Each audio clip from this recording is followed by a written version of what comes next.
En el tranquilo pueblo de Saint Mary Mead, donde los relojes parecen marcar siempre la misma hora y las tazas de té esconden más de lo que revelan, una anciana de mirada aguda descubre lo que otros prefieren no ver.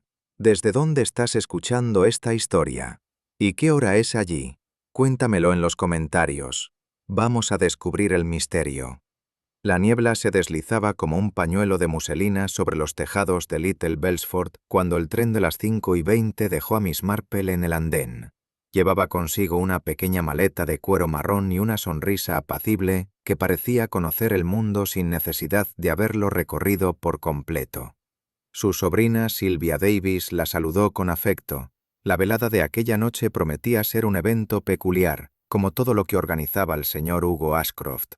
Mientras avanzaban por los caminos arbolados hacia la mansión Ashcroft, Miss Marple escuchaba los pequeños chismes locales que su sobrina le relataba con ese tono encantado y veloz que siempre acompañaba las historias de pueblo. Al parecer, Hugo, excéntrico coleccionista de relojes y mecenas de causas literarias, había preparado una noche de lecturas y té, abierta a unos pocos elegidos del vecindario. «Será algo distinto», murmuró Sylvia con ironía. Miss Marple, que sabía leer entre líneas, pensó que pocas cosas eran realmente distintas en la naturaleza humana. Solo cambiaban los detalles, pero era precisamente allí donde residía el misterio. Y esta vez, esos detalles parecían estar marcados por las manecillas del tiempo. La casa Ashcroft era un lugar donde los minutos parecían haber tomado raíces. Al entrar, Miss Marple sintió una impresión inconfundible. No era solo el olor a cera vieja o la quietud del aire, era la presencia de los relojes. En cada rincón, sobre vitrinas, repisas y muebles lacados, se alineaban piezas de todas las épocas, relojes de péndulo franceses, relojes de diaje victorianos y delicados mecanismos de sobremesa, algunos aún funcionando, otros detenidos como si guardaran un secreto. El propio Hugo Ashcroft recibió a sus invitados con una elegancia afectada. Vestía de terciopelo oscuro y llevaba un alfiler en la solapa en forma de esfera solar. Hablaba con lentitud, como si el tiempo mismo se plegara a su cadencia. Miss Marple pensó que había algo ligeramente teatral en su manera de recibir, como si no abriera la casa, sino un escenario cuidadosamente iluminado. Y sin embargo, más allá del esplendor y los artefactos, había un eco invisible, algo retenido en la penumbra de aquellas habitaciones, algo que no era solo el sonido de un péndulo. El salón principal se fue llenando con figuras conocidas del vecindario. Estaba la señora Letitia Gray, siempre vestida de azul lavanda y con lengua afilada, el joven Edward Vance, con movimientos precisos y ojos cansados, y Peter Hargrove, un anticuario venido de Londres, invitado de última hora, cuya sonrisa era tan brillante como su ambición. Gwen Ashcroft, sobrina lejana y joven de aspecto discreto, se sentaba junto a una ventana con su bastidor de bordado aún en las manos. Sus puntadas eran minuciosas, pero su mente parecía estar lejos, entre los árboles oscuros del jardín. Las conversaciones eran amables, pero algunas palabras tenían filo. Miss Marple, sentada cerca del fuego, tomaba nota de todo. Cómo Letitia apretaba la cucharilla con gesto de tensión, cómo Peter reía demasiado fuerte ante un comentario inofensivo, cómo Edward evitaba mirar el reloj de péndulo cuando daba las horas. El aire tenía una densidad invisible, como si todos esperaran algo. Sin saber qué, la velada comenzó con una lectura poética a cargo del reverendo Mallory, cuya voz, aunque monótona, llenaba la estancia con versos de Tennyson y Rossetti. Las palabras fluían como un río sereno, pero Miss Marple no se dejaba arrullar. Observaba. Vio cómo Gwen, al oír una estrofa sobre el tiempo que no espera a nadie, bajaba la mirada y dejaba caer el hilo de su bastidor. Vio también cómo Clara, al entrar con una bandeja de pastas, dejaba temblar ligeramente la porcelana. No eran gestos amplios ni dramáticos, pero para quien sabe mirar, todo gesto habla. Miss Marple no escuchaba solo poesía. Escuchaba pausas, miradas esquivas y silencios que nadie más notaba, y en cada uno de ellos había algo más que nerviosismo. Había un conocimiento contenido. Con su habitual teatralidad, Hugo Ashcroft se levantó después del tercer poema y alzó en alto un pequeño reloj de bolsillo dorado, mostrándolo con orgullo. «Una pieza única», anunció. «Detenido a las 10:10. La hora más perfecta que puede mostrar un reloj. Simétrica, equilibrada, engañosamente quieta». Hubo risas suaves entre los invitados, aunque algunas sonaron forzadas. El reloj pasó de mano en mano, y Miss Marple lo sostuvo por un breve instante. Era pesado, antiguo, con una inscripción en el reverso: Tempus tacet. El tiempo calla. Ella no dijo nada, pero percibió una ligera marca en la corona de cuerda, una marca que sugería que alguien la había girado. Recientemente. Hugo lo recuperó con una sonrisa satisfecha y volvió a colocarlo en un cojín de terciopelo sobre la repisa. Y ahora, amigos míos, escuchemos cómo el tiempo sigue su marcha, o cómo se detiene cuando uno lo desea. El reloj de péndulo del salón marcó las 10:10 con un golpeteo grave que hizo vibrar las copas de licor. La sala se silenció unos segundos, como si todos los presentes compartieran una reverencia inexplicable por ese momento. Fue entonces cuando Miss Marple alzó levemente la cabeza. Algo no cuadraba. Había contado 8 personas al inicio de la velada, y solo veía 7 ahora. Faltaba alguien. ¿Peter Hargrove? ¿O acaso Edward se había deslizado fuera por algún motivo? No quiso interrumpir la armonía de la escena, pero ese vacío, esa figura ausente, flotaba en la sala con más fuerza que cualquier presencia. Porque a veces lo más importante no es quién está, sino quién no está. Cuando la velada terminó, los invitados comenzaron a despedirse, algunos con cortesía, otros con prisa mal disimulada. Miss Marple ayudó a Clara a recoger las tazas, y fue entonces cuando escuchó a Letitia susurrarle algo a la joven Gwen. ¿No te pareció extraño que hoy no sonará la campanilla del té? Gwen se encogió de hombros, como si no quisiera pensar en ello. Pero Miss Marple sí pensó. Era tradición que Clara hiciera sonar una pequeña campanilla para anunciar el segundo servicio de té. Y esa noche, nada. Quizás se olvidó, musitó Letitia, pero su tono era inquieto. Luego añadió, casi en broma: aunque a mí me da que algo huele raro en esta casa, y no es el té de jazmín. Miss Marple sonrió con dulzura, pero ya tenía una idea en mente. Cuando los rituales se rompen sin razón aparente, lo mejor es mirar con más atención, porque no es el té el que huele distinto, sino el tiempo mismo. Y esta noche, en Little Belford, el tiempo parecía estar jugando con todos. La mañana en Little Belford había comenzado con una quietud habitual, el tintinear de las cucharillas contra la porcelana, el leve crujido de las ramas en el jardín y el sonido amortiguado de pasos en alfombras antiguas. Pero ese equilibrio tenue se rompió de pronto con el grito apagado de Letitia Gray. Había ido a buscar un libro que había olvidado en la biblioteca de la mansión Ashcroft. Al llegar al pasillo, notó que la puerta, que usualmente permanecía cerrada hasta que Clara terminaba de ventilar, estaba entreabierta. Empujó con suavidad, y lo primero, pero tampoco de paz. Su mano derecha descansaba sobre el pecho, aferrando aún el mismo reloj de bolsillo que la noche anterior había mostrado con tanto orgullo. Letitia, incapaz de gritar más, se llevó la mano a los labios. En ese momento no pensó en el crimen, ni en la policía, ni siquiera en el testamento. Solo sintió que el tiempo en esa habitación había cambiado de naturaleza. Ya no pasaba, pesaba. Fue Clara quien entró segundos después, alertada por el grito ahogado de Letitia. Al ver el cuerpo de su patrón, soltó la bandeja que llevaba y el sonido de la porcelana rota rompió el hechizo del silencio. Una vez que el médico del pueblo fue llamado, y con el doctor aún en camino, los ojos de los presentes se posaron sobre el reloj de bolsillo en la mano de Hugo. Detenido, preciso, marcaba las 10:10. Nadie cuestionó ese dato.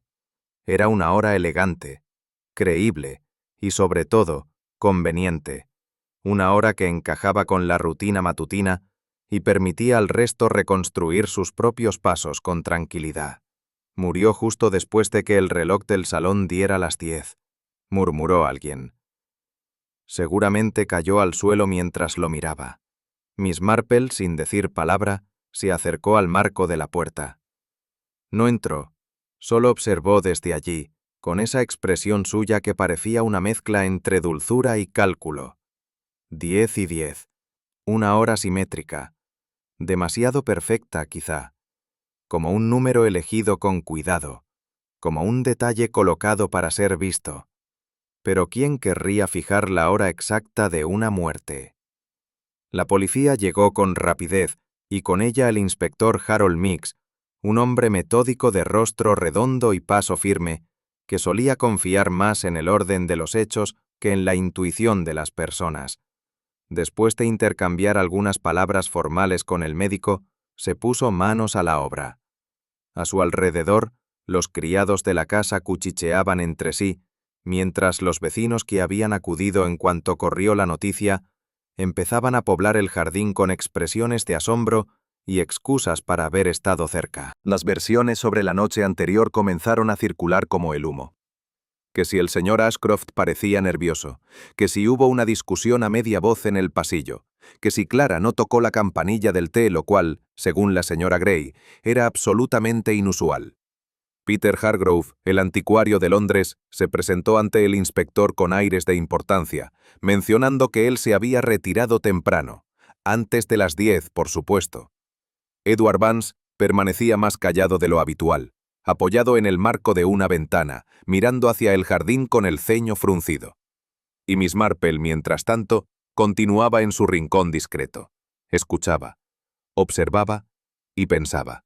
Cuando la biblioteca quedó vacía por unos minutos, Clara enviada a buscar las llaves del escritorio, el inspector interrogando a Peter en el salón contiguo, Miss Marple se acercó al cuerpo con pasos ligeros, casi etéreos. Se agachó con dificultad pero sin titubeos. No tocó nada. Solo observó. El reloj de bolsillo con su esfera esmaltada seguía allí, detenido con pulcritud. Miss Marple inclinó ligeramente la cabeza. Miró la corona de cuerda. No estaba rota. Tampoco completamente desgastada. Sin embargo, notó algo curioso. El muelle no ofrecía resistencia alguna. El reloj no estaba detenido por accidente. Estaba sin cuerda. Levantó la vista hacia el gran reloj de péndulo. Las agujas también marcaban las 10 y 10. Pero una ligera oscilación en el péndulo le indicó que aún funcionaba. Entonces, ¿por qué ambos relojes mostraban la misma hora? Miss Marple no sonrió, no frunció el ceño. Solo se incorporó lentamente y se volvió hacia el pasillo. Había visto lo suficiente como para saber que alguien, en aquella casa, había intentado fijar un momento falso, y lo había hecho con cuidado, aunque no con precisión, porque cuando se intenta manipular el tiempo, siempre queda una pequeña grieta por donde se escapa la verdad. El doctor Allardyce, hombre de mirada honesta y bigote cuidadosamente recortado, terminó su examen con la serenidad de quien ha visto demasiadas muertes para asombrarse. Con voz grave, declaró que Hugo Ashcroft había fallecido a causa de un golpe limpio y certero en la base del cráneo, probablemente con un objeto pesado de superficie lisa. No había señales de lucha, ni arañazos, ni nada que indicara una reacción de defensa. Todos asintieron en silencio, como si la muerte ya estuviera asumida, y solo quedara el trámite de darle una hora conveniente. Miss Marple, sin embargo, se acercó a la mesita baja junto al sillón donde yacía el cuerpo. Allí, la taza de té, la misma que Letitia dijo haber llevado poco después de las 10, aún mostraba un leve vaho en su superficie. No humeaba, pero tampoco estaba. ¿Por qué su taza aún conservaba el aliento del agua caliente media hora después? ¿O acaso alguien había querido convencerse y convencer a otros de una cronología falsa? Cuando la policía terminó de tomar las declaraciones iniciales, el inspector Meeks pidió hablar con Clara Merton en privado. Pero la ama de llaves, a quien Miss Marple conocía desde hacía años, no necesitaba más intimidad que la que ofrecía su propio rostro. Estaba pálida, con la mandíbula tensa y la mirada fija en sus propias manos, que apretaba una contra otra como si intentara borrar algo de ellas. Yo no bajé, dijo al fin con voz temblorosa. Después de acostar al señor Ashcroft me quedé en mi cuarto. Pero escuché algo. Pasos. ¿A qué hora exactamente?, preguntó el inspector. No lo sé, ya había dado la hora. Escuché los golpes del reloj del salón, y luego, más tarde, esos pasos, por el pasillo. ¿No salió a ver quién era? No, contestó Clara bajando la cabeza. Pensé que tal vez era el señor Edward o alguien de los invitados. Y luego, tuve miedo. Miss Marple, que había permanecido cerca, no dijo nada. Pero esa mezcla de culpa y miedo no le pasó inadvertida. Clara sabía algo. No necesariamente lo que ocurrió, pero sí que algo no estaba bien. Y su silencio tenía un peso mayor que cualquier testimonio completo. Más tarde, mientras los criados eran enviados a descansar y los invitados iban marchándose con un murmullo de condolencias y frases formales, Miss Marple pidió un momento a solas en el salón. Silvia, su sobrina, se lo concedió sin hacer preguntas. La anciana se sentó en un sillón junto a la pared donde colgaba el reloj de caja. Observó su esfera, la cadencia lenta del péndulo, el leve crujido de la maquinaria que aún funcionaba. Era un modelo antiguo, alemán, con un sonido característico que daba las horas en campanadas huecas, resonantes. Y entonces recordó. La noche anterior, justo mientras Hugo mostraba su reloj detenido, el gran reloj de péndulo había dado las 10. Pero después, cuando la velada ya parecía diluirse en charlas más tenues y tazas vacías, Miss Marple había contado campanadas de nuevo. 1, 2, 3. Ese reloj había sonado más allá de las 10:10, lo cual no concordaba con el crimen. El reloj de péndulo, a diferencia del de bolsillo, no había sido manipulado. Y, sin saberlo, había desmentido la versión de todos, incluyendo la que ellos mismos creían verdadera. Al caer la tarde, los rumores comenzaban a asentarse en el pueblo como la bruma en los campos. La hora del crimen, las famosas 10:10, ya se repetía con seguridad entre vecinos y criados, como si esa precisión ofreciera alivio. Tener una hora concreta permitía construir recuerdos, ubicar sospechosos, trazar coartadas. Era en sí misma una forma de control. Pero Miss Marple, de vuelta en su habitación de huéspedes, tejía pensamientos como quien teje encaje, con cuidado, con lentitud, sin apurarse. La taza tibia, los pasos sin rostro, el reloj sonando cuando no debía. Todo le sugería una misma verdad. Alguien había querido fijar una escena, no para recordar cómo fue, sino para que los demás olvidaran cómo pudo haber sido. ¿Por qué detener un reloj a una hora perfecta? ¿Por qué fiarse tanto de esa imagen congelada? Porque el asesino, quien quiera que fuera, necesitaba que todos miraran en la dirección equivocada, no hacia lo que ocurrió, sino hacia cuándo ocurrió. Y allí, justo en ese cuándo, se escondía la primera grieta. El domingo siguiente, la misa matutina en la iglesia de San Timoteo tuvo una asistencia inusualmente numerosa. Los bancos se llenaron con rostros serios y cuellos estirados, no por devoción, sino por curiosidad. El asesinato de Hugo Ashcroft, ese coleccionista extravagante, ese anfitrión teatral, había trastornado la paz de Little Belford más de lo que muchos estaban dispuestos a admitir.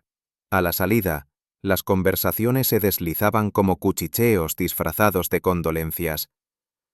La señora Weatherby, que no solía hablar más allá del saludo dominical, murmuraba a quien quisiera oírla que Hugo había cambiado su testamento poco antes de morir. Lo dijo con ese tono particular que insinúa más de lo que afirma.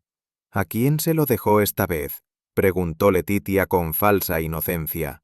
Dicen que a la sobrina lejana, o al sobrino. o a los 12. Hablaba con el inspector Mix y con quien se le acercara, asegurando que efectivamente su tío había redactado un nuevo testamento apenas 2 semanas antes. Yo mismo lo llevé al notario, afirmó. El señor Pritchard de Mildenhall, que puede dar fe, pero cuando el inspector intentó localizar al notario, la respuesta fue escurridiza. Sí, Hugo Ashcroft había solicitado una cita, pero nunca llegó a firmar oficialmente ningún documento. Quizá cambió de opinión, aventuró Edward encogiéndose de hombros. O quizá se extravió. Mi tío solía mover papeles de un cajón a otro sin orden alguno. Miss Marple no era de las que acusaban sin pruebas. Pero algo en la sonrisa de Edward, esa mezcla de seguridad ensayada y falta de duelo auténtico, le recordó a ciertos jóvenes de St. Mary Mead que querían la casa de su tía antes de que la tía muriera. No porque fueran malvados, sino porque les parecía natural, como si heredar no fuera cuestión de espera, sino de oportunidad. Durante la tarde, en medio de la revisión de pertenencias del fallecido, surgió un nuevo elemento, una carta. Según Gwen, su tío Hugo había escrito algo la noche del crimen, encerrado en la biblioteca con su pluma estilográfica favorita y un frasco de tinta azul que Clara le había llevado personalmente. Lo vi muy pensativo, dijo Gwen. Dijo que necesitaba poner algunas cosas en orden. La carta, sin embargo, no apareció, ni sobre el escritorio ni en la caja fuerte, ni siquiera entre los libros amontonados. El inspector asumió que si existió, fue destruida o robada. Miss Marple, en cambio, se preguntaba otra cosa. ¿Era real esa carta o una invención útil? Una carta que nadie había leído podía contener cualquier cosa, y su ausencia, curiosamente, también. Sobre el escritorio encontró un secante con una ligera huella de tinta azul y una hoja rasgada en el borde como arrancada con apuro. Nada concluyente, pero el silencio que la envolvía parecía más pesado que su peso en papel. ¿Quién necesitaba que esa carta no llegara a leerse? Clara Merton, la ama de llaves de toda la vida, caminaba con pasos más cortos de lo habitual y evitaba encontrarse con los ojos de cualquiera, en especial con los de Miss Marple. Esa mañana, al servir el desayuno, había derramado un poco de leche sobre el mantel, algo inaudito en una mujer cuya precisión era casi legendaria. Miss Marple, con su voz más suave, la abordó con una simple pregunta. ¿Sabe algo sobre una carta escrita por el señor Ashcroft anoche? Clara levantó la vista por un instante y luego la bajó de inmediato. No, señora, yo no vi ninguna carta. Pero sus manos, que intentaban doblar una servilleta, revelaban otra historia, temblaban con un nerviosismo contenido. Clara no mentía del todo, pensó Miss Marple. Lo que hacía era más sutil. Ocultaba un matiz. Tal vez no había visto la carta, pero sabía de su existencia. Y cuando el silencio se construye con tanto cuidado, es porque se teme que una palabra lo haga caer todo. Fue Letitia quien, en un arranque de indiscreción disfrazada de ayuda, comentó lo que había oído la noche anterior al crimen. Poco antes de las 10 pasaba junto a la biblioteca y escuché voces. No eran poemas, se lo aseguro. Parecían discutir. Él, se refería a Hugo, alzaba la voz, y alguien más, no sé quién, le respondía en tono más bajo, pero con rabia contenida, ¿me entiende? ¿Reconoció alguna de las voces? Preguntó Miss Marple. Letitia se encogió de hombros. Soy buena con las palabras, no con los tonos, pero diría que era alguien más joven. Hombre, casi seguro. La anciana detective se quedó pensativa. Una discusión antes de la muerte. Qué recurso tan clásico. Y sin embargo, tan revelador, si se miraba con atención. ¿Por qué discutir justo esa noche? ¿Y por qué nadie mencionaba esa conversación salvo Letitia? Tal vez, pensó Miss Marple, porque alguien necesitaba que esa voz quedara en el olvido. En la galería de la casa, Miss Marple se encontró con Gwen, sentada frente al ventanal, bordando con manos serenas. La joven no alzó la vista cuando habló. No le confío a Edward ni una cucharilla. Dice que mi tío lo prefería, pero hace meses que apenas se hablaban. No sé si deseaba su muerte, pero sí que ansiaba quedarse con lo suyo. Miss Marple no respondió de inmediato. El silencio era su mejor herramienta. Y Peter, añadió Gwen, también tenía razones. Discutieron hace unos días, por una deuda, creo. Mi tío no era paciente con los negocios fallidos.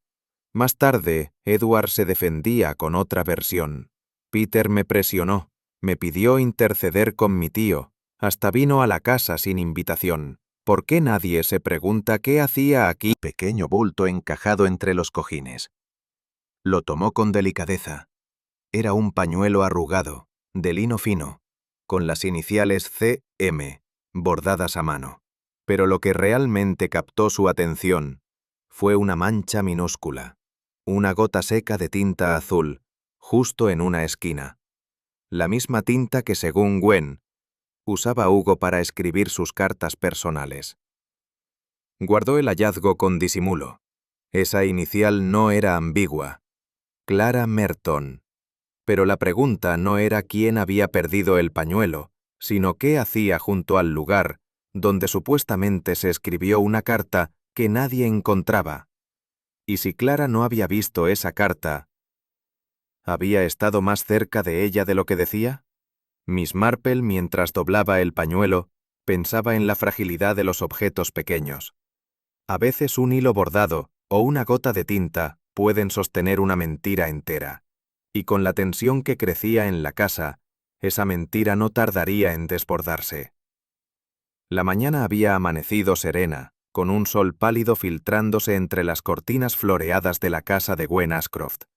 Miss Marple, tras escribir una breve nota a Silvia y tomar un té ligero, decidió aprovechar el clima para hacer una visita.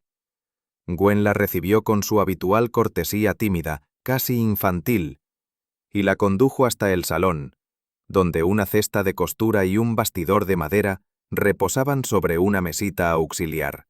«Estoy intentando mantener la mente ocupada», dijo Gwen acomodándose el cabello detrás de la oreja. «Después de todo, hay que seguir adelante, ¿verdad?» Miss Marple sonrió con esa dulzura suya, tan leve como una sombra. «Sí, querida, las manos ocupadas pueden calmar un corazón alterado. Aunque no siempre lo engañan del todo». Gwen la invitó a sentarse junto a ella, y con evidente orgullo desplegó el bastidor.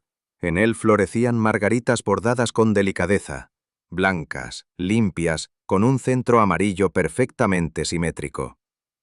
Miss Marple inclinó la cabeza con interés. Había visto muchas flores en su vida, pero pocas tan cuidadosamente dispuestas como aquellas, tan uniformes, tan calculadas. Y justo allí, entre los pétalos, algo más captó su atención. En medio del campo floral, como si se tratara de un guiño decorativo, destacaba un pequeño reloj bordado. Su esfera, formada con puntadas exactas, mostraba con claridad dos manecillas, una corta en el 10, una larga en el 2, las 10:10. Ni un minuto antes, ni uno después. Miss Marple observó el detalle sin decir palabra. El reloj estaba trabajado con hilo verde oscuro, de un tono algo más apagado que el de los tallos. Era un elemento bonito, armonioso incluso, si se lo miraba con superficialidad, pero a los ojos de alguien entrenado en el arte de las asociaciones, aquella precisión tenía otra cualidad, la de una marca deliberada. «Qué bonito detalle», comentó suavemente. Gwen asintió. «Lo añadí anoche. Quería probar una composición distinta. Mi tío siempre decía que un reloj detenido cuenta una historia». Miss Marple sonrió, aunque no por la frase. «Y, a veces, una historia muy conveniente, querida», murmuró. «Porque cuando la hora de un crimen aparece tan bien bordada entre margaritas, es probable que no estemos hablando solo de costura». «¿Y cuándo comenzaste este trabajo?», preguntó Miss Marple, mientras sus dedos rozaban con suavidad el lino tenso del bastidor. «Ayer por la noche, después del té», respondió Gwen sin titubeos. «Subí a mi habitación, encendí la lámpara y me puse a bordar. Escuché el reloj de péndulo dar las 10. Luego seguí un rato más. Me ayuda a ordenar los pensamientos. Su voz era tranquila, casi ensayada. Una joven hablando con naturalidad. Pero para alguien como Miss Marple, lo dicho con demasiada precisión rara vez era espontáneo. Porque el reloj no era un elemento ornamental cualquiera. Coincidía exactamente con la hora que todos habían repetido desde el hallazgo del cadáver. Una hora que poco a poco, Miss Marple comenzaba a dudar. ¿Y el reloj? Inquirió con un leve gesto hacia el bordado. Gwen bajó la mirada. Simplemente me pareció elegante. Una simetría tranquila. Miss Marple no comentó más. Solo asintió, como si aceptara aquella explicación con naturalidad. Pero en su interior ya comenzaba a desilvanar la historia. Y entre cada punto y cada flor asomaba una intención. Gwen, deseosa, costurero estaba ordenado con esmero. Tonos pastel, verdes, marrones, amarillos, perfectamente enrollados. Pero entre todos ellos, Miss Marple notó una ausencia sutil. El verde exacto del minutero bordado, un verde oscuro con un matiz grisáceo, no estaba. «Tienes un gusto excelente para combinar colores», comentó. «¿Este verde de los tallos es el mismo que el del reloj?» Gwen dudó un segundo. «No, no exactamente. El hilo del reloj lo tenía desde hace tiempo. Creo que lo terminé anoche». «Oh», sonrió Miss Marple. «Qué lástima. Es un tono muy preciso, no fácil de reemplazar».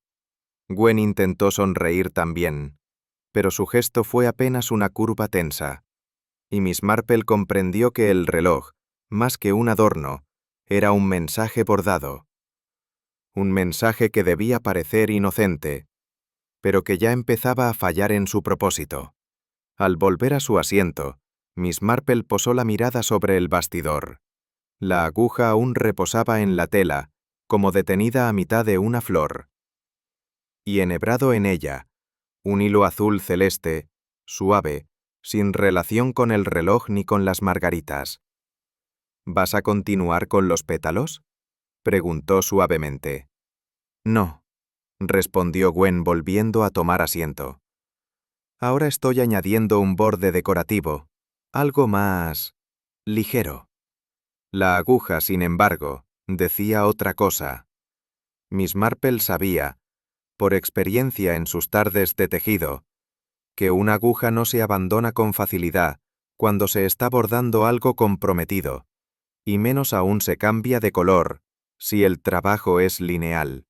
La presencia de ese hilo azul era reveladora, no por lo que mostraba, sino por lo que intentaba disimular. El verde había desaparecido. El azul, en cambio, se había colocado rápidamente, como una cortina sobre una ventana que se desea cerrar con prisa. Y aunque las cortinas pueden cubrir muchas cosas, no detienen la sospecha. Cuando Miss Marple se despidió, lo hizo con la calidez habitual. Agradeció el té, elogió el bordado y comentó con una sonrisa que, si las flores pudieran hablar, tal vez contarían más que algunos vecinos. Gwen rió, pero la risa no le llegó a los ojos. Al caminar de regreso, Miss Marple repasaba mentalmente cada detalle. El reloj bordado a las 10:10, el hilo verde desaparecido, la aguja que hablaba más que la costurera. Todo encajaba demasiado bien. El bordado no era una actividad inocente, ni un simple pasatiempo para sobrellevar la pena. Era una pieza cuidadosamente tejida para fijar una idea. Para probar que a las 10:10, Gwen estaba ocupada en su habitación cosiendo margaritas y manecillas. Para reforzar una hora que, por alguna razón, necesitaba quedar establecida. Pero lo curioso, pensó Miss Marple, no era quien inventaba una coartada, sino quien la cosía con tanto cuidado, antes siquiera de ser sospechada. Y esa precaución, precisamente, era lo que la convertía en sospechosa.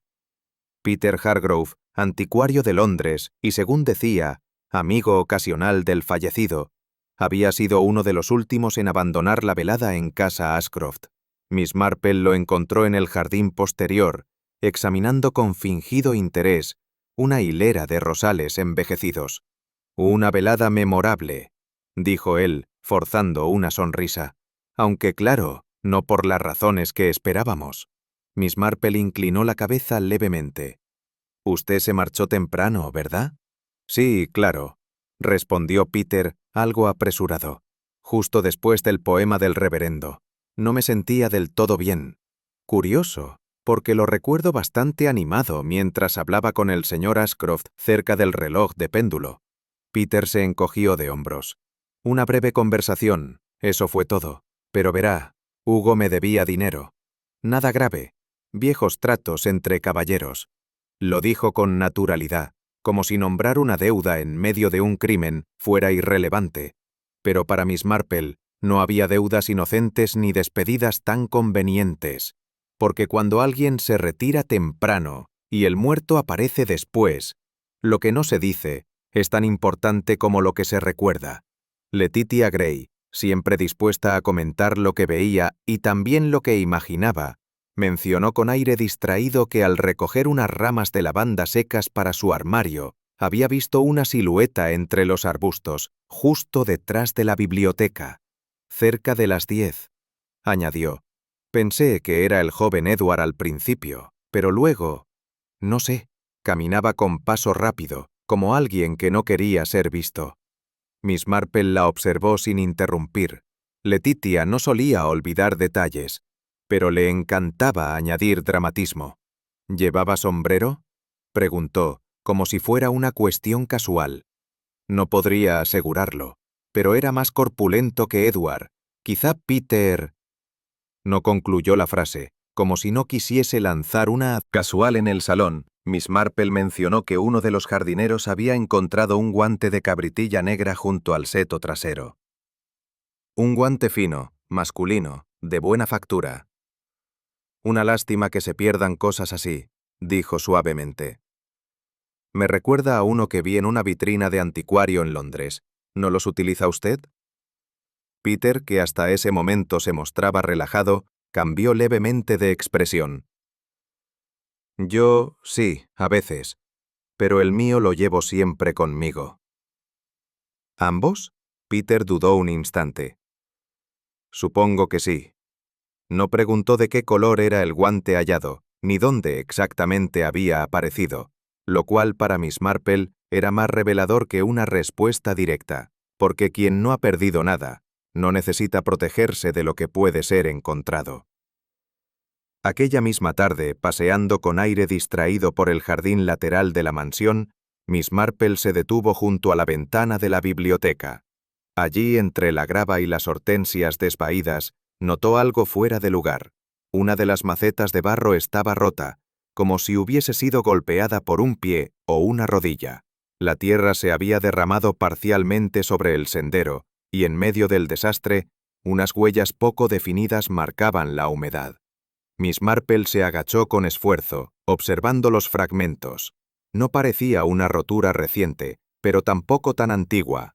El barro aún estaba húmedo, y sobre uno de los trozos, una marca apenas perceptible, el contorno ovalado de una suela de zapato. Quizá fue un accidente inocente, o quizá alguien se había escondido allí, observando desde fuera, porque cuando un crimen se comete en una habitación cerrada, a menudo lo que falta no está dentro, sino afuera. Mientras inspeccionaba el borde del parterre, algo más llamó la atención de Miss Marple. Un pequeño objeto semienterrado entre la tierra removida. Lo desenterró con cuidado. Era un botón grande, de tono negro mate, con reflejos grises al sol, de diseño clásico, redondeado, pero costoso, y lo más revelador. La costura que aún quedaba adherida a él era de seda fina, no de hilo común. Un botón así no pertenecía a un abrigo barato. Lo examinó bajo la luz, y lo envolvió en su pañuelo sin decir nada. Después, mientras volvía sobre sus pasos, recordó que durante la velada, Peter Hargrove había entrado con un abrigo gris oscuro, entallado, algo ajado en las mangas. Y aunque en su memoria nadie lo había visto quitárselo del todo, Miss Marple podía jurar que llevaba 4 botones en la bocamanga, no 5. No era una prueba, pero en el mundo de Miss Marple, cada botón fuera de lugar podía ser el broche que cerraba una mentira. Días más tarde, durante una visita aparentemente casual al anticuario, Miss Marple entró en la tienda de Peter Hargrove con la excusa de buscar un marco para una fotografía antigua. El lugar estaba lleno de objetos curiosos, relojes, marcos, tinteros, lupas, y allí, colgado detrás del mostrador, el mismo abrigo gris. «Tiene muy buen corte», dijo ella tocando la tela con una suavidad casi inocente. «Debe de abrigar bien con este clima. Lo compré en Regent Street», respondió él con orgullo contenido. «Y muy bien cosido también, aunque…» fingió mirar con detalle. «Le falta un botón en la manga, ¿no?» Peter apartó la mirada un instante. Luego asintió con una sonrisa tensa. «Sí, lo perdí en Londres hace semanas. En el metro, creo». «Vaya», murmuró Miss Marple. «Entonces no será suyo el botón que apareció en la tierra húmeda justo debajo de la ventana de la biblioteca. Lo encontró el jardinero ayer por la mañana. Es idéntico». Peter palideció apenas, pero se repuso con rapidez. «Coincidencias, señora Marple. En los jardines siempre se encuentran cosas, hasta esqueletos de ratón». Ella sonrió con delicadeza, sin contradecirlo. Pero ya no era necesario, porque un abrigo puede ocultar frío, pero también verdades mal cosidas. Fue durante la misa del martes que Miss Marple cruzó algunas palabras con el reverendo Mallory. Después del servicio, al compartir una taza de té en la sacristía, él mencionó, casi con timidez, que la noche del crimen había salido un momento al jardín trasero de la iglesia. «A veces el aire de la noche me ayuda a pensar mejor en los salmos», dijo removiendo el azúcar con parsimonia. «Eran alrededor de las 10, y escuché un sonido muy claro, un reloj, justo en ese momento». Miss Marple levantó la vista de su taza. «¿El reloj de la biblioteca, quizá?». Mallory negó con suavidad. «No, no era ese. El de la biblioteca es profundo, resonante, casi solemne. Este era distinto, un timbre metálico, corto, como un reloj de sobremesa que marca la hora con prisa. ¿Y recuerda la hora exacta?». «Oh, sí, justo las 10:10. No tengo dudas.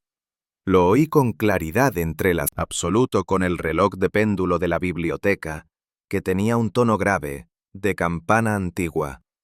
Era un reloj que imponía respeto, que resonaba en la estancia como si se tratase del latido mismo de la casa. Miss Marple recordaba haberlo oído muchas veces, tanto la noche del crimen como en las veladas anteriores. No podía confundirse con un timbre metálico y breve. El péndulo marcaba el tiempo como un juez dictando sentencia. Lo que el reverendo había oído era más bien el susurro de un criado apurado por llamar la atención. Entonces, ¿de dónde venía? En una casa llena de relojes, de sobremesa, de bolsillo, de pared, detenidos y en marcha, cada sonido era una posibilidad, pero también una pista, y si ese sonido no venía del lugar obvio, significaba que alguien lo había colocado, o hecho sonar, con una intención muy precisa. La pregunta no era solo qué reloj sonó, sino por qué se necesitaba que alguien lo oyera justo a las 10:10. Al día siguiente, Miss Marple pidió a Silvia que la acompañara a casa de Letitia Gray, alegando que deseaba devolverle un pañuelo olvidado. Durante la visita, su mirada se desvió intencionadamente hacia una estantería de madera junto a la ventana del salón. Allí reposaba un pequeño reloj de cobre, de forma redonda, con números romanos y una esfera ligeramente opaca por el tiempo. «¡Qué pieza encantadora!», dijo Miss Marple. «Me recuerda a uno que tenía mi madre en su tocador. ¿Funciona?». Letitia se encogió de hombros. «No desde hace semanas. La cuerda está floja y el relojero no pasa por aquí tan a menudo como antes». Pero Miss Marple notó algo curioso. La aguja estaba detenida en las 10:10. Demasiadas coincidencias, pensó. Demasiados relojes detenidos en la misma hora. Un gesto decorativo, quizás, o un intento de reforzar una idea. Porque cuando la realidad es frágil, se apoya en objetos para no tambalearse. Y a veces, esos objetos hablan más que las personas. Durante una conversación casual con Clara en la cocina, Miss Marple mencionó lo difícil que era acertar con la hora exacta en casas grandes, donde cada reloj parecía seguir su propio capricho. Por eso yo siempre adelanto 5 minutos el de la cocina, respondió Clara.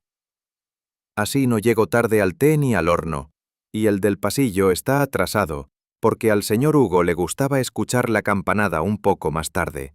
¿Y el del salón? Ah, ese sí, estaba bien. Lo cuidaba él personalmente, muy meticuloso. Miss Marple sonrió. La puntualidad en casa Ashcroft no era una ciencia exacta, sino un asunto de conveniencias. Cada reloj parecía servir a quien lo consultaba, pero esa revelación despertó algo más profundo. ¿Y si esa casa era en realidad una ilusión de orden? Un lugar donde el tiempo no se medía, sino que se moldeaba según la necesidad de sus habitantes. Porque si todos los relojes estaban alterados, ¿quién podía garantizar que la única hora correcta no había sido inventada? De vuelta en su habitación, Miss Marple comenzó a repasar mentalmente los testimonios. Peter aseguraba haber salido antes de las 10. Gwen decía haber escuchado el reloj de péndulo desde su cuarto. Clara recordaba los pasos en el pasillo después de las campanadas, pero Miss Marple había estado presente. Ella misma había oído el péndulo dar la hora en la sala principal, y también, unos minutos más tarde, había percibido otro sonido, uno más agudo, más breve, un segundo reloj, y ese segundo sonido, según el reverendo, había llegado justo a las 10:10. La disparidad de sonidos, de memorias, de relojes adelantados o atrasados, formaba un mapa desordenado, y sin embargo, todo parecía gravitar en torno a ese instante. 10:10. Demasiada insistencia, demasiada precisión. Cuando todos recuerdan la misma hora con tanta nitidez, es probable que no estén recordando en absoluto, sino repitiendo lo que alguien quiere que crean. Miss Marple, sentada frente a su bordado a medio hacer, dejó caer el hilo entre los dedos. Había llegado a una conclusión inevitable. La hora del crimen no era una verdad descubierta, era una construcción, un escenario cuidadosamente preparado por alguien que necesitaba más que una coartada. Necesitaba control, porque si el crimen ocurrió exactamente a las 10:10, entonces todos los demás quedaban fuera de sospecha. Todos tenían testigos, recuerdos, rutinas. Todos podían situarse en otro lugar en ese momento exacto. Pero, ¿y si el crimen no ocurrió a esa hora? ¿Y si alguien manipuló el reloj de bolsillo, detuvo el péndulo, adelantó o retrasó otros relojes, solo para fijar un momento preciso en la memoria con minutos? Fue en uno de los paseos vespertinos que Miss Marple, con la naturalidad de quien no presiona pero siempre escucha, se encontró con Edward en el sendero que bordea el seto de lilas. Él parecía más dispuesto a hablar que en días anteriores, como si llevara un peso que ansiara compartir. Yo estaba en la cocina con Clara, dijo de pronto sin que nadie lo preguntara aún. A las 10:10 recuerdo que ella hervía agua para el té. Miss Marple ladeó ligeramente la cabeza. ¿A esa hora? ¡Qué curioso! ¿Le ofreció una taza? No exactamente, titubeó. Creo que no. Pero sí, hablamos, o al menos la oí. Ella mencionó algo sobre la leche. ¿Desde dentro de la cocina? Edward vaciló un momento, lo justo para que una mariposa de duda aleteara en el aire. Sí, claro, estaba allí. Pero el tono, tan plano, decía otra cosa. Y Miss Marple sabía bien que cuando un joven repite lo obvio con tanto esmero, tal vez está reconstruyendo, más que recordando. La oportunidad de contrastar llegó al día siguiente, cuando Miss Marple fue invitada por Clara a ver unos geranios florecidos en el invernadero. Mientras hablaban de esquejes y de caléndulas, Miss Marple introdujo el asunto como quien se interesa, sin malicia. Edward me contó que estuvo con usted en la cocina la noche en que... Bueno, ya sabe. Clara parpadeó, sorprendida. Luego, su mano tembló un poco al cortar una hoja seca. ¿A las 10:10? Repitió. Es posible, aunque no lo recuerdo con claridad. Oía voces en el pasillo. Pudo haber sido él, claro. Pero no sé si entró realmente. Quizás fue solo un murmullo. El tono de su voz, apagado y confuso, hablaba de una mente que no mentía, pero que dudaba. Una duda que, en otras circunstancias, no tendría importancia, pero en esta casa, donde los minutos eran hilos que sostenían coartadas, una memoria incierta era más peligrosa que una mentira. Miss Marple, fiel a sus métodos, decidió no presionar. En lugar de eso se encontró casualmente con Edward en la biblioteca, donde hojeaba un volumen de Byron sin mucho entusiasmo. Ella, tras un saludo afable, se sentó en el sillón contiguo. Siempre he creído que los jóvenes tienen una relación más libre con el tiempo, comentó. Yo no puedo dar un paso sin mirar el reloj. Edward rió, algo incómodo. Pues el mío no sirve, dijo mostrando su muñeca. Hace días que no le doy cuerda. A veces lo uso por costumbre. Curioso, dijo Miss Marple. Entonces, ¿cómo supo que eran las 10:10 aquella noche? El silencio fue breve pero revelador. Él parpadeó, como si no esperara esa pregunta. Lo supuse. Había oído una campanada, creo. O alguien lo dijo. Miss Marple asintió suavemente, como si aceptara la respuesta sin juzgarla. Pero en su mente, una nueva línea se dibujaba. Alguien sin reloj, recordando con exactitud, era, cuando menos, sospechoso. La cocina, para Miss Marple, siempre había sido el lugar más honesto de una casa. Allí las apariencias se descomponían con la grasa y el vapor, y los rastros eran menos cuidadosos. Por eso, tras una breve visita a Clara con motivo de una receta de mermelada, aprovechó para observar la zona con mirada entrenada. Sobre el fregadero, junto a los utensilios secándose, había una sola taza de porcelana blanca con un ribete dorado. No formaba parte del juego habitual de Clara, que prefería las tazas sencillas de loza. Y más curioso aún, tenía restos de té a medio limpiar, como si alguien la hubiera enjuagado con prisa. ¿Esa taza es suya, Clara? ¿Esa? No, no la usé. Quizá sea del señor Edward, aunque no recuerdo haberla visto ayer. Miss Marple sonrió. No insistió, pero en su mente, esa taza se volvió un eco. ¿Quién toma el té sin ser invitado? ¿Y por qué limpiarlo a medias, salvo que no quiera dejar rastro? Porque el crimen, a veces, no necesita sangre. Solo una taza fuera de lugar. La señora Merton, vieja amiga del vicario, había venido a dejar unos libros de salmos.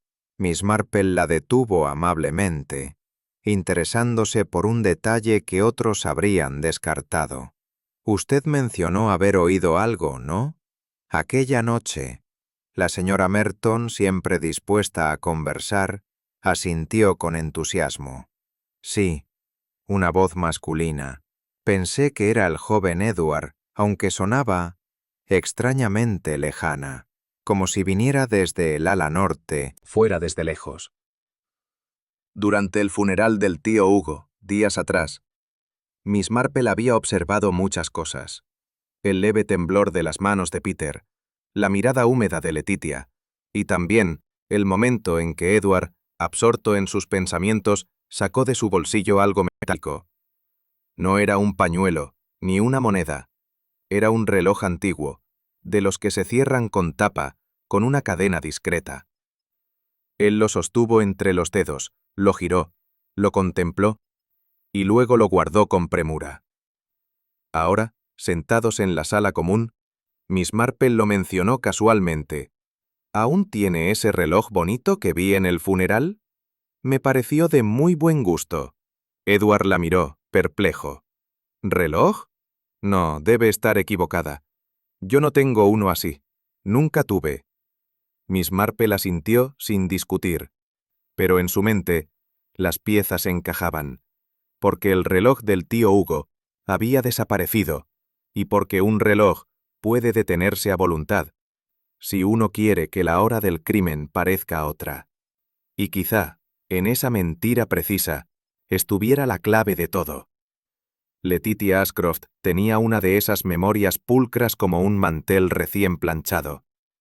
Recordaba recetas con exactitud de gramo, y sabía distinguir por el sonido si el hervidor estaba a punto de silbar.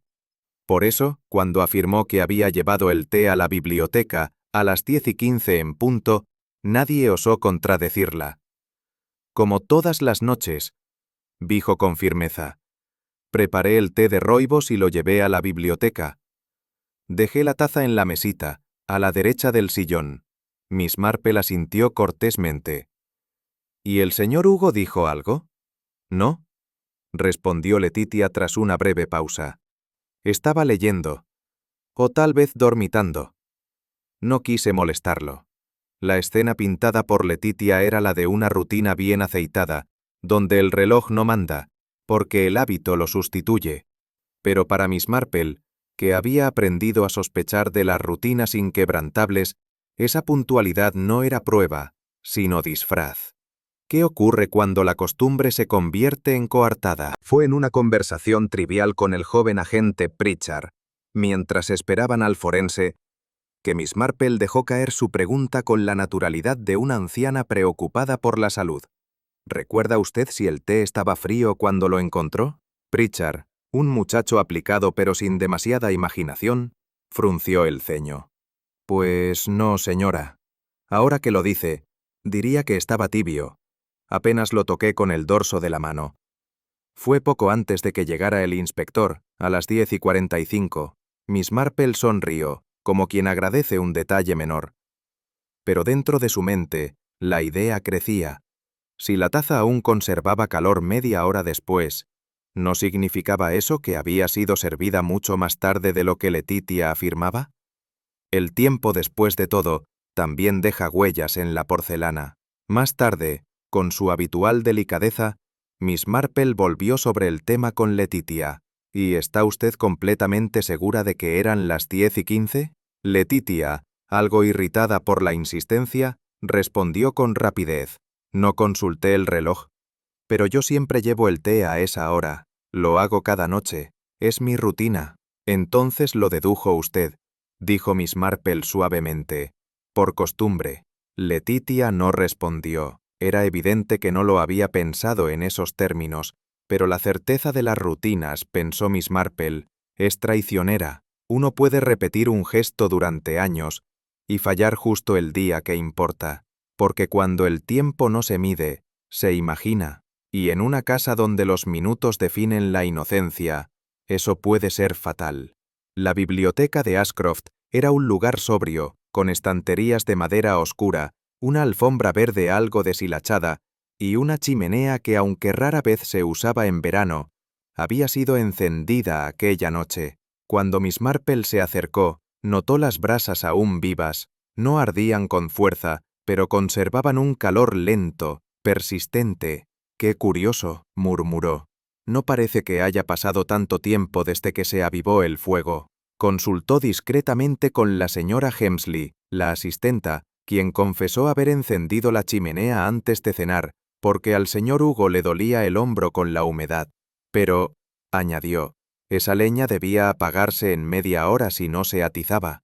La observación quedó suspendida en el aire. Si el fuego aún ardía a las 11, ¿no implicaba eso que alguien había estado allí mucho después de la supuesta hora del crimen? Una chimenea no sabe mentir, arde o no arde. Y aquella aún hablaba. Fue mientras observaba los geranios que asomaban en el alféizar que Miss Marple notó la hoja de la ventana entornada. Apenas un resquicio, pero suficiente para dejar entrar la brisa. ¿Quién deja una...? La rendija estaba allí. Y la noche había sido templada, sin razón para ventilar. Miss Marple pensó entonces en el calor del fuego, en el té aún tibio, en el reloj que nadie miró. La ventana, como una boca entreabierta, parecía querer decir algo. algo que había pasado después, cuando todos creían que ya estaba dicho y hecho. ¿Qué hora era realmente cuando ocurrió lo irremediable? Mientras caminaba de regreso por el sendero cubierto de madreselvas, Miss Marple dejó que las piezas se ordenaran en silencio, como hace un buen bordado que va revelando su figura. Letitia había asegurado haber llevado el té a las 10:15, pero no miró el reloj, solo confió en su rutina. La taza aún caliente a las 10:45 contradice esa suposición. El fuego ardía demasiado para haber sido abandonado media hora antes, y la ventana entreabierta sugería que alguien estuvo allí después de las 10:30.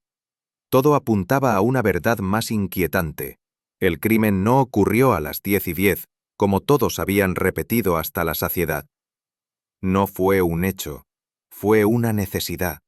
Alguien necesitaba que todos creyeran en esa hora.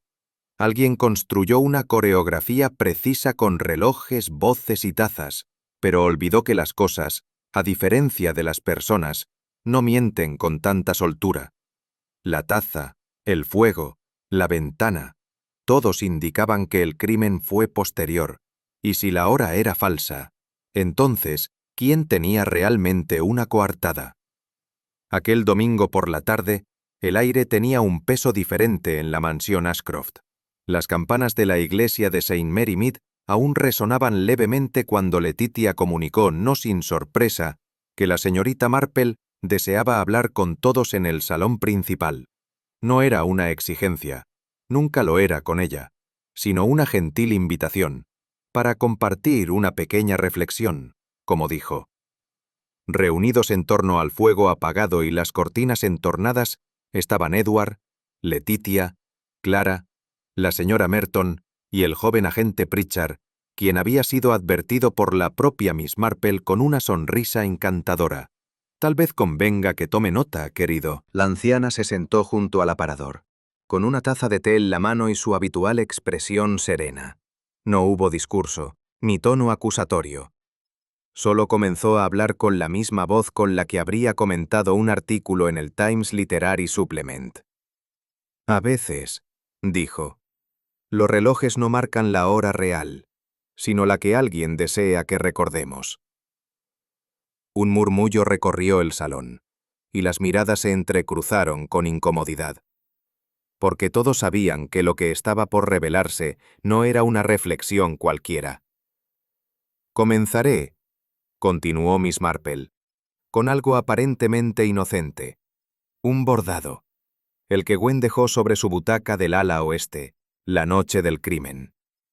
Gwen, que no había sido convocada pero cuya labor había sido preservada por Letitia como prueba de su inocencia, solía bordar cada noche frente al ventanal, acompañada por una lámpara de pie y un silencio devoto.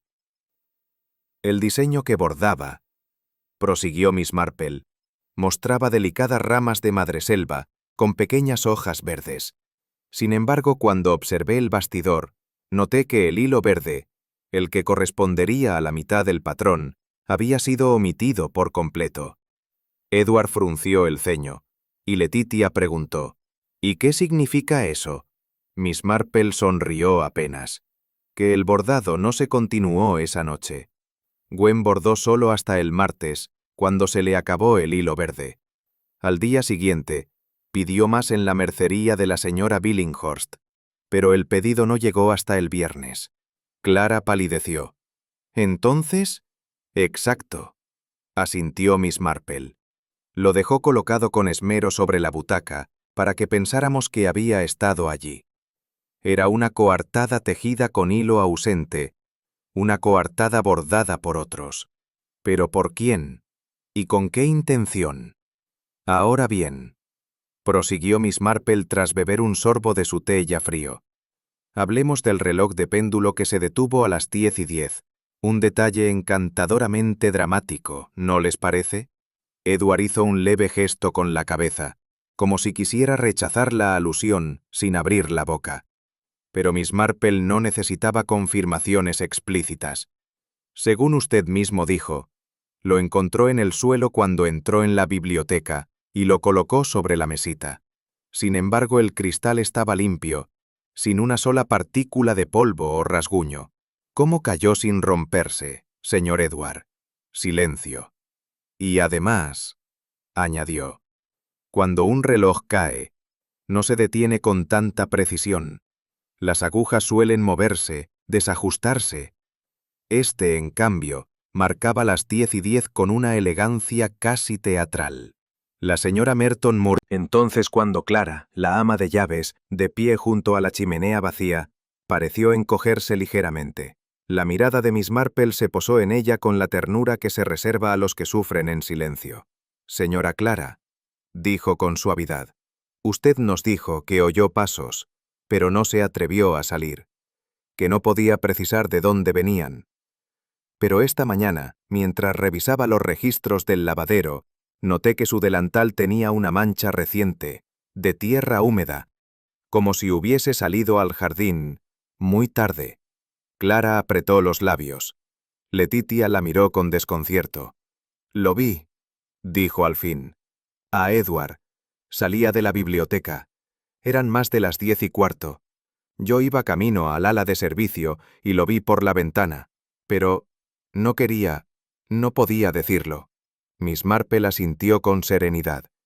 «Porque usted lo crió. Porque recuerda cuando era un niño con fiebre y usted le preparaba compresas de vinagre. Porque la lealtad a veces pesa más que la verdad». Clara rompió en lágrimas suaves, contenidas, y en ese llanto no había culpa, sino el eco de un amor que quiso proteger y que sin querer casi condena. El salón seguía en un silencio denso, apenas alterado por el leve chasquido de la madera en las paredes antiguas. Miss Marple, con las manos cruzadas sobre el regazo, no alzó la voz, pero cada palabra suya caía como una hebra de verdad bien hilada. «Verán», dijo, «hay algo que siempre me ha intrigado más que las acciones, y es la inacción. Todo el mundo aquí ha estado demasiado ocupado demostrando algo. ¿Dónde estaban? ¿Qué hacían? ¿Qué vieron o no vieron? Relojes detenidos, tazas desplazadas, bordados inconclusos, pero hubo alguien que no se molestó en alterar nada». Letitia, perpleja, preguntó, «¿Qué quiere decir con eso?» Que el verdadero asesino no necesitó crear una escena, solo dejarlo todo como estaba. Mientras los demás tejían coartadas apresuradas, él, o ella, supo que bastaba con esperar. El crimen fue cometido sin dramatismos, sin teatralidad. Y eso es lo más peligroso. El joven agente Pritchard frunció el ceño. ¿Insinúa que el asesino actuó después de que los demás armaran sus propias mentiras? Exactamente, asintió Miss Marple. Se limitó a observar cómo los demás caían en la trampa de sus propios temores. No sembró pistas falsas, solo confió en que los otros lo hicieran por él, o mejor dicho, por ella. Una mirada fugaz cruzó entre Edward y Letitia. El reloj de la repisa marcaba las 12 en punto, pero fue otro reloj, mucho más modesto, el que finalmente habló. «Hay un detalle», continuó Miss Marple, «que nadie consideró importante. El pequeño reloj metálico que está sobre la estantería baja, junto a las novelas de Anthony Trollope. Un objeto modesto, incluso vulgar, pero curiosamente, el único que nadie intentó manipular». Clara parpadeó, recordando. «Ese viejo reloj, ni siquiera me fijé si funcionaba». «Funcionaba perfectamente», dijo Miss Marple. «No es elegante, pero tiene una maquinaria suiza de buena calidad. Y lo más interesante, marcaba las 10:36 cuando el agente Pritchard llegó a la biblioteca». Pritchard asintió sorprendido. «Ahora que lo menciona, sí, lo vi, pero como no era el reloj del crimen». «Ah, pero lo era», interrumpió Miss Marple con gentileza. «El único que no había sido tocado, que seguía su curso sin interrupciones. El té seguía caliente, el fuego aún tenía brasas. Y ese reloj, anodino y exacto, fue el que nos ofreció la única verdad. Todo lo demás eran espejos deformantes». Edward murmuró. «Entonces, todo lo que hicimos por protegernos, ¿ayudó al asesino?» Miss Marple no respondió de inmediato. Solo tomó aire con delicadeza y bajó la mirada hacia su pañuelo bordado. Porque a veces, el silencio de los objetos es más elocuente que las voces humanas. Lo más sorprendente de todo, prosiguió Miss Marple, como si recitara un cuento a niños asustados, es que este crimen no fue planificado con meses de anticipación ni escrito en una agenda con tinta negra. Fue una oportunidad, un vacío entre dos momentos, y alguien supo ocuparlo. Gwen, hasta entonces impasible, torció apenas los labios. ¿Una oportunidad? Sí, respondió Miss Marple. La confusión general, los movimientos cruzados por la casa, las palabras no dichas, los pasos en pasillos lejanos, crearon un terreno fértil. El asesino no se escondió, observó, esperó, y cuando los demás se alejaron, entró sin prisa a la biblioteca. Allí el tío Hugo dormía levemente tras su habitual té nocturno. Una presión precisa con una bufanda de lana y el corazón cedió. La señora Merton exclamó, que siempre bordaba con manos tranquilas, empezó a jugar nerviosamente con los dedos del guante que aún llevaba en el bolsillo. Gwen mantuvo la cabeza erguida, pero su mirada estaba opaca, sin foco. En sus labios no hubo palabras, solo un gesto vago de resignación.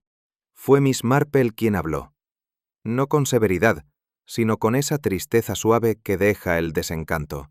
No fueron los relojes, ni las voces en el pasillo, ni la taza mal lavada. Dijo, fue su manera de confiar demasiado en las apariencias, en que un bordado fingido bastaría para distraer, en que los demás harían suficiente ruido como para ocultar su silencio. Gwen abrió la boca, pero la cerró al instante. Y lo que no se puede bordar, añadió Miss Marple, es la conciencia, porque siempre de algún modo se deshilacha por una esquina. Letitia, visiblemente afectada, preguntó en voz baja, ¿por qué Gwen? ¿Por qué él?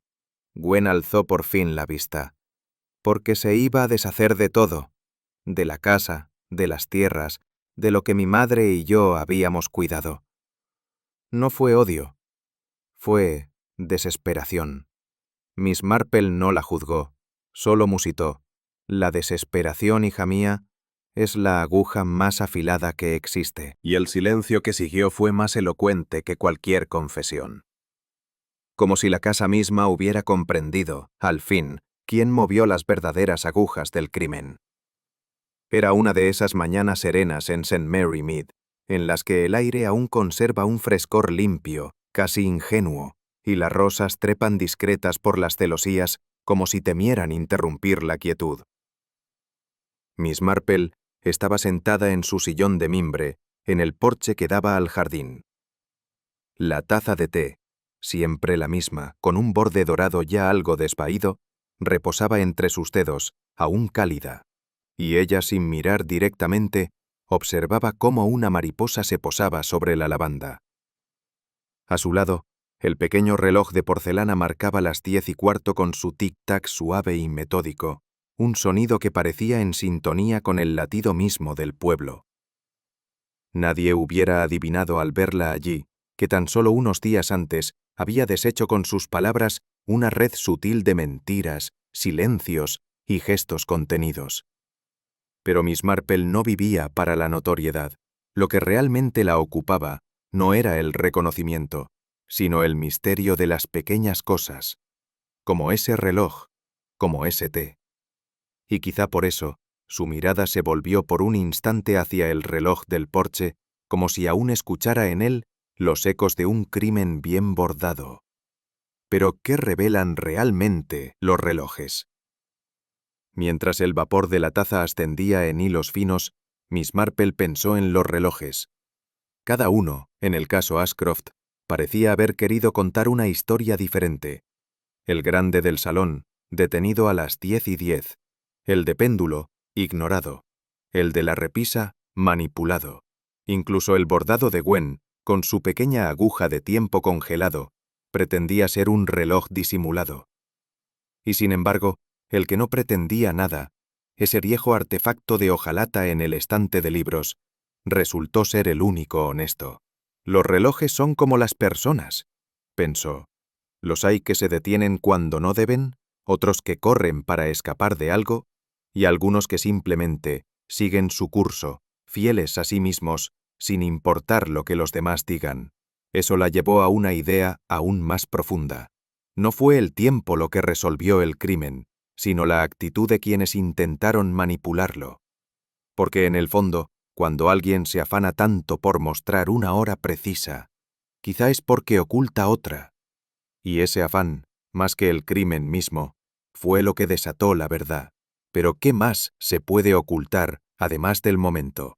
Miss Marple recordó con nitidez cómo la señorita Gwen había afirmado estar bordando al caer la noche, y cómo había dejado que la aguja reposara al lado. Gestos, una taza apenas tibia, una aguja desplazada medio centímetro, que no saben actuar.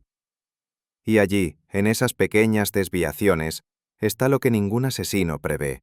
Pensó entonces en otras mujeres que había conocido, en Saint, Mary Mead y más allá, que también ocultaban cosas con manos que sabían bordar, pero no sabían mentir del todo. Tal vez por eso la taza que sostenía ahora le resultaba tan simbólica. El calor que se pierde sin remedio, por mucho que una lo abrace, el tiempo que en silencio revela más que 1000 palabras. ¿Y no era ese acaso el crimen más común? Fingir que nada cambia, más allá del cómo y del cuándo. Lo que realmente perturbaba a Miss Marple era otra cosa. En cada crimen, y especialmente en este, había algo que trascendía la mecánica. No fue la codicia, ni el miedo inmediato lo que movió la mano asesina, sino algo más íntimo. El deseo profundo de que cierta verdad no saliera a la luz. No se trataba de evitar un escándalo, pensó, sino de borrar algo que dolía demasiado. Gwen no mató porque odiara al tío Hugo, sino porque él representaba un cambio irreversible. Con él se iba un pasado ordenado, una vida tal vez monótona pero predecible. Hay quienes prefieren asesinar antes que aceptar que las cosas no serán nunca más como antes. Ese tipo de asesinato no tiene rabia, sino melancolía. No es un estallido, sino un susurro. Y Miss Marple, que tantas veces había visto lo mismo con otros rostros, otros nombres, sabía que la motivación más oscura es aquella que se disfraza de añoranza. Porque, ¿cuántas veces deseamos que la verdad no se sepa, solo porque tememos lo que hará con nosotros? El reloj del porche marcó las 11 en punto. Un mirlo picoteaba con insistencia el comedero de madera. Miss Marple, sin prisa, dio un último sorbo a su té, que ya se había enfriado, y sin embargo no se quejó. El frío de la taza le resultaba familiar, casi reconfortante. Hay bordados muy hermosos, pensó, tan minuciosos que pueden engañar al ojo más atento, pero siempre hay una hebra suelta, una puntada tensa, una sombra que no debería estar ahí. Así es como actúa la verdad. No irrumpe, no se impone. Solo espera. Espera a que alguien, aunque sea una anciana en su jardín, mire con suficiente calma.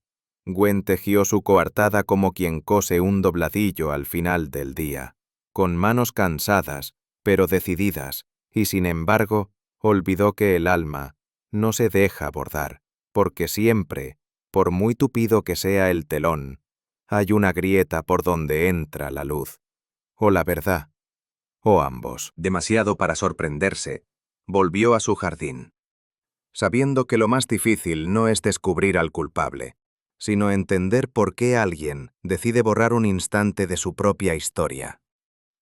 ¿Hasta qué punto estarías dispuesto a alterar el tiempo con tal de ocultar una verdad incómoda?